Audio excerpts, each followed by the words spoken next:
እስከመጨረሻ ሄድበታለሁ ብሎ ነው በሱ እልህ ነው ኬዙን በአዲስ ገና የጀመሩት የነበረው። አሁን ነገሩ በሙሉ ሲጣራ እድል የገዛ ወንድሟ ለብር ብሎ አሳልፎ ያረመኔ መስፍን ነው ሸጣት በሉት በቃ ሸጣት። ደጎስ ያለ ብር ነበረ ያ ብር ታሎኝ ነው። ሁለተኛ ደግሞ ወይ እናትህ በል እናትህና ምኑ ቤተሰቦችን ታጣለህ ያማድል አሳልፈ ስጥ ብሎ አስገደውኝ ነው። ሰፈር በየቀን ይመጡ ነበር ሰዎች አላቃቸውም። ስለዚህ ብሩ አጓጉቶኝ ነው። ሁለተኛ ደግሞ እናቴና እህቴ ለማዳን ብዬ ነው ብሎ ምንም እኔ እንደዚህ አይነት አይነ ደረቅ ሰው እኔ አይቼ አላቅም። የሌባ አይነ ደረቅ መልሶ ልብ ድርቅ እንደሚባል የእድል ወንድም ነው ያየሁኝ።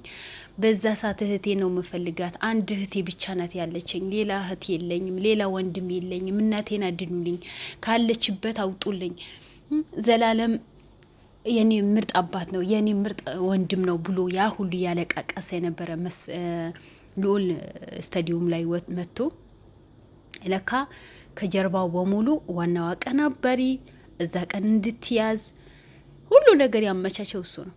ምንም አትሆንም ምግብ በስራ ትበላለች እንከባከባታለን መተህም ታያታለህ ብቻ ሳልፈን ስጠን ብለውኝ ነው ብርን ተቀሰተውኝ የመጣሁት አለ።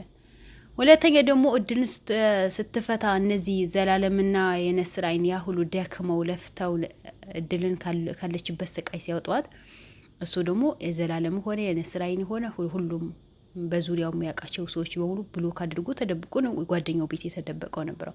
ጓደኛው ደግሞ አላቀውም ከጠፋ አንድ ወር ሆኖታል እኔ ያላገኘው ምናምን ብሎ የዋሸ ነበረ። ግን በመጨረሻ በመስፍን ዙሪያ ያሉ በሙሉ አረመኔዎችና በቃ እንደ አህያ ዱላ የሚወዱ በቃ እንደ ልፋት ብቻ ትግል የሚወዱ ፍቅር የሚባል ነገር አያውቁም። ለነገሩ ሰውን ጭካኔ የለመደ እንዴት ፍቅር ያውቃል? በለመደበት አይደል የሚጓዘው። ፍቅር የሚባል ነገር ጸባይ የሚባል ነገር እኮ አያውቅም። ሁሌ ጠብ የሚያምረው ሰው ዱላ የሚያምረው ሰው በቃ ሁሌ የሚተማመነው በዱላና በጸብ ነው። ማንኛውም ሰው በፍቅር እናሸንፍ የሚባል ነገር የለም። በቃ ከኔ በላይ ማንም ጉልበተኛ የለም ከኔ በላይ ማንም የለም እኔ ነኝ ሁሉ መመራው እኔ ነኝ ጉልበተኛ ብሎ ያምናሉ በመስፍን ዙሪያ ያሉ ሰዎች ማለት ነው። አልፈርድባቸውም እኔ ለምን በቃ ጥሩ ነገር ያዩማ። የጭካኔ መንፈስ በሙሉ እነሱ ላይ ነው የሰፈነው። ረህራሄ የሚባል ነገር የለም። ማን አስተምሯቸው? ትላንት በቤተሰባቸው ተምሮ የወጡት በሙሉ መስፍን ከአንድ በኩል በብርና ሌላ መንፈስ ያስተማራቸው ጭካኔ እንዲማሩ ነው የሚያደርጋቸው አይደል? ግን መጨረሻ ወንድ ጓደኛው አሳልፎ ሰጠ። ደረቱ ነፍቶ ነው ምንም ነገር እኔ መስፍን አላውቀውም ማን ነው እንደዛ እናንተ ዝም ብላችሁ ያልሆነ ወሬ ያወራችሁ ራሳችሁ ደርቃችኋል። እንደ ውስጡ እውነቱ ያወቀ ግን የነስራይን ሊሰድበው ይሞክራል። የነስራይን ደግሞ ማስረጃና መረጃ ሳይዙ እኮ ምንም ነገር አይሰራም። ምክንያቱም ጀግና ስለሆነ ጀግና የወለደች ጀግና ከእነሱ ምንም ነገር የሚያመልጥ ነገር የለም። ደግሞ የሚገርማችሁ ነገር የነስራይን ማንኛውም ነገር ሲሰራ በመረጃና በማስረጃ ነው እንጂ ዝም ብሎ መጥቶ አይደለም ይዘው። ግን በመጨረሻ አመነ። ለፍቅረኛው ያደረገላት በሙሉ ሲነገረው ቤት እንዳስተካከላት ቤት እንዳሳደሰላት ሶፋ እንደቀየራላት ሁሉ ነገር እያንዳንዱ ሲነግረው በጸባይ ሳይሆን በግዱ ነው ያመነው መጨረሻ ላይ። ግን እህቴ እንዳትሞትብኝ እናቴ እንዳትሞትብኝ ብዬ ነው እንደዛ ያደረኩት ብር ብዙ ሰጡኝ። ስለዚህ እህቴ ከምትሞት እናቴ ይሄ ያደረኩት ጉድ ብሰማ ምን ችግር የለውም። ሁለተኛ ደግሞ ዘላለም አይሆናትም ስራ ነው የሚለው እንጂ እህቴን ምንም ይሆናት ልጅ አይደለም። ኧረ እባክህ አንተ ማለህ አይደል እንደ እህትህን አሳልፈህ የሸጥከው ለብር ብላ። ዘላለም እኮ ለብር ብሎ ሳይሆን ለሰውን ህይወት ለመታደግ ለሰውን ህይወት ካለበት ጭንቀት እንዲወጣ ካለበት ስቃይ እንዲወጣ እኮ ነው የሚሰራው። ምንም ማያውቃቸው ሰዎች እንኳን ጉርብንታ ሊኖረው ወይ ጎረቤት ሊሆን ተወና ምን አይነት ከረር እንዳላቸው ማያውቃቸው ሰዎች እኮ ናቸው ይሄን ህይወቱ መስዋዕትነት የሚከፍለው። አንተ ግን ለገዛ እህትህ ለዛውም አንድ እህትህ አጋር ምንም ነገር የሌለ ለአንድ እህትህ አሳልፈህ ለአውሬው ሰጥተህ አንተ ብር ተቀብለህ ለፍቅረኛ ነጌትታ የምትሄድ ፍቅረኛ ቢቷ አሳምረህ ሶፋ ትገዛለህ። እና አሁን አንተ አራዳ ነህ? ወይስ የጅሎች ጅል ነህ ልበል? ሰው እህቱን አሳልፎ ለአውሬዎች ሰጥቶ ነጊ ወይ ልታገባት ነው ወይ ትታህ ልትሄድ ፍቅረኛ ቤቷ ታሳምርለታል። አሳምርላት። እኔ ምቀኝነት አይደለም፣ ግን ቤተሰብን አሳልፎ ለአውሬ ሰጥቶ ወይ ቤተሰብን ሽጦ አይደለም ለፍቅረኛ ማስደሰት። ወንድም ሆነ ሴት ቤተሰብ ቤተሰብ ነው። ምንም ቢመጣ ምንም ቤተሰብ የሚቀየርበት ነገር የለም።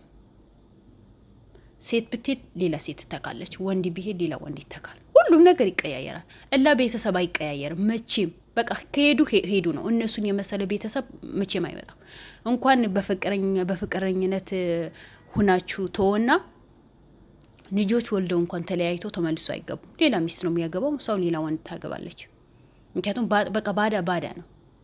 ግን የገዛህትን ለብር ብለህ አሳልፈህ ሰጥተህ አንተ ፍቅረኛህን ታስደስታለህ። ሁለተኛ ደግሞ እህት ከስር ስትፈታ ጊዜ ከዛ ካለችበት ስቃይ ጭንቅ ስትወጣ ጊዜ አንተ ከጎኑ ዋላሽ ብለህ ተደብቀ ላይፍህን ይቀጫ ነው። ይሄ ነው እህትን ትርት ያደረካት እንዴ? እሷ ስንት መከራ አይቻለሁ።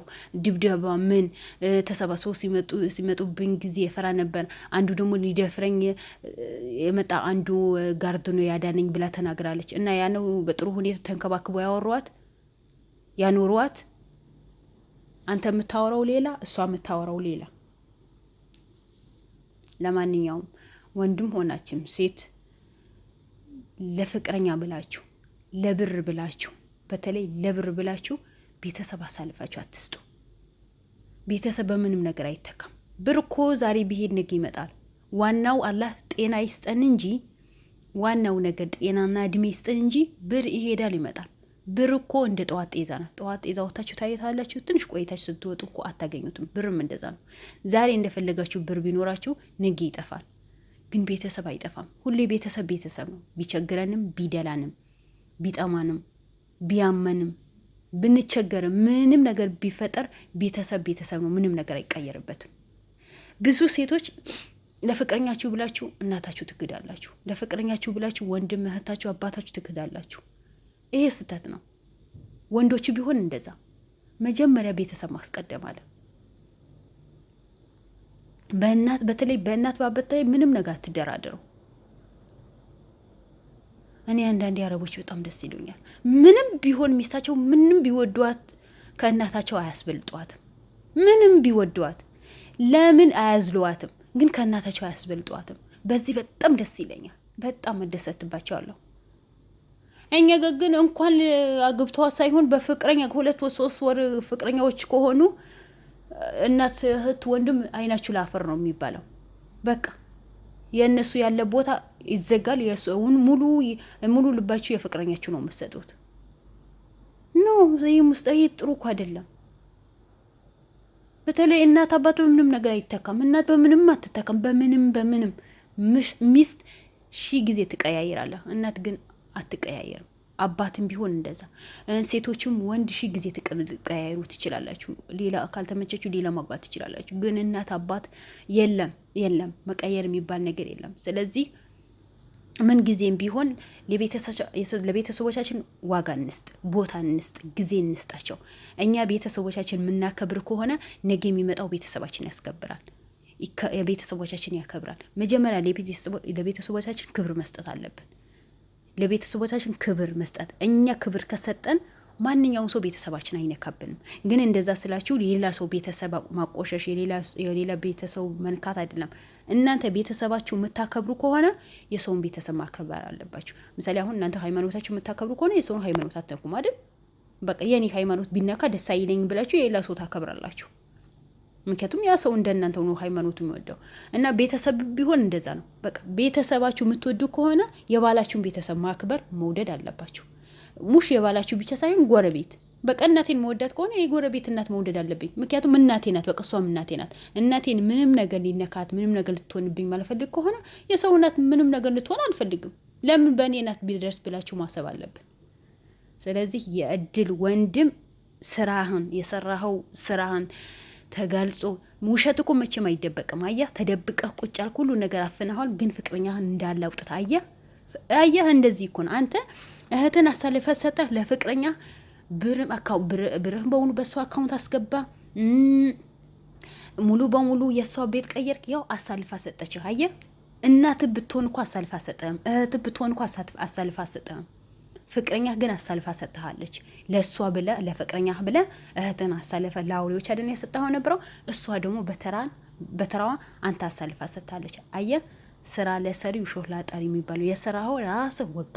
ራስህን ዙሮ ራስህን ደፋ።